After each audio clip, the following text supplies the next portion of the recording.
জুলাই অভ্যুত্থানের বর্ষপূর্তি সামনে রেখে মেট্রো রেলের পিলারে আঁকা হয়েছে বিভিন্ন গ্রাফিতি। ফিরে দেখা ফ্যাসিস্ট রেজিম শিরোনামে শেখ হাসিনার ১.৫ দশকের শাসনামলের সমালোচিত সব ঘটনা স্থান পেয়েছে এখানে। ২০০৯ সালের পিলখানা হত্যাকাণ্ড থেকে ২০২৪-এর গণ অভ্যুত্থান সবকিছুই উঠে এসেছে এই গ্রাফিতিতে। রাজধানীর কারওয়ান বাজার মেট্রো রেল স্টেশন থেকে ফার্মগেটের দিকে সড়কপথে গেলেই দেখা মিলবে এসব চিত্রকর্মের। ৪৫৩ থেকে ৪৭০ নম্বর পিলার। কি নেই আলোচিত এখানে?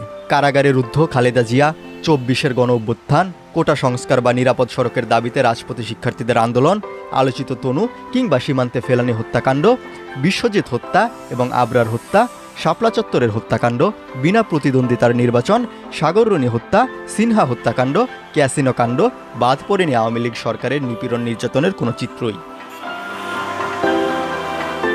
প্রত্যেক পিলারের এক পাশে সাল ও শিরোনাম, বাকি ৩ পাশে সে বছরের ৩টে আলোচিত ঘটনা চিত্রায়িত হয়েছে।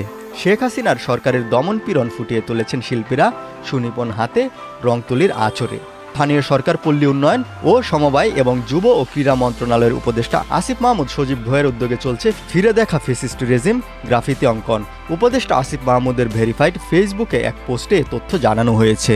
রাজধানীর কারওয়ান বাজার থেকে ফার্মগেট এলাকায় মেট্রো রেলের পিলারে তুলে ধরা হচ্ছে ফেসিবাদী সময়ের গল্প, দেশের জনগণকে একটি রক্তক্ষয়ী গণ অভ্যুত্থানের দিকে ঠেলে দেওয়ার গল্প।